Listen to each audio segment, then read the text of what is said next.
இப்படியே நான் தொலைஞ்சு போயிட்டேனா, என்ன தேடுறதுக்கு கூட இந்த ஊர்ல யாருமே இல்லல்ல.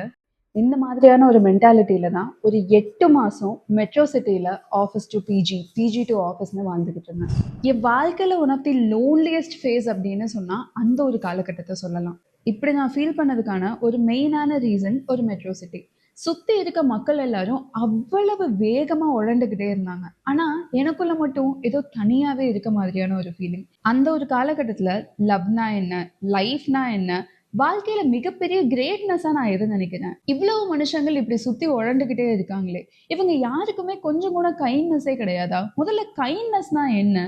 இந்த மாதிரி பல விஷயங்களுக்கு மீனிங் தேடி நான் அலைஞ்சுகிட்டு இருந்தேன். இந்த விஷயங்கள் எல்லாத்துக்கும் பதில் அப்போ கிடைச்சதான்னு எனக்கு தெரியல. ஆனா இப்போ இந்த ஒரு புக் மூலியமா இதை எல்லாத்தையுமே ரீடிஃபைன் பண்ற மாதிரியான ஒரு சிச்சுவேஷன் அமைஞ்சிருக்கு. பெரிய பெரிய பிலாசபிக்கல் டேர்ம்ஸ்லாம் யூஸ் பண்ணாம குட்டி குட்டி ஷார்ட் ஸ்டோரிஸ் மூலியமா இந்த மாதிரி பல விஷயங்களுக்கான அர்த்தம் என்ன, நம்மளோட வாழ்க்கையில இந்த வார்த்தைகளுக்கான மீனிங்கா எதை நினைச்சுக்கிட்டு இருக்கோம் அப்படின்னு பல விஷயங்களை செல்ஃப் ரிஃப்ளெக்ட் பண்ற மாதிரியா தான் இந்த புக் அமைஞ்சது. குழந்தைங்களுக்கு மொராலிட்டி சொல்லிக் கொடுக்குற மாதிரி ஷார்ட் ஸ்டோரி கலெக்ஷன் ஏதாவது தேடிக்கிட்டு இருக்கீங்கன்னா உங்களுக்கும் இது செட் ஆகும். அண்ட் ஆல்சோ நான் ஒரு பிகினர், குவிக்கா ஒரு புக்கை படிச்சு முடிக்கணும், பட் ஆனால் அதே டைம்ல அந்த புக் மீனிங்ஃபுல்லாகவும் இருக்கணும்னு நீங்க ஒரு புக் தேடிட்டு இருக்கீங்கன்னா உங்களுக்கான பெர்ஃபெக்டான சாய்ஸாகவும் இந்த புக் இருக்கும். Looking again by Gerald Balasingh.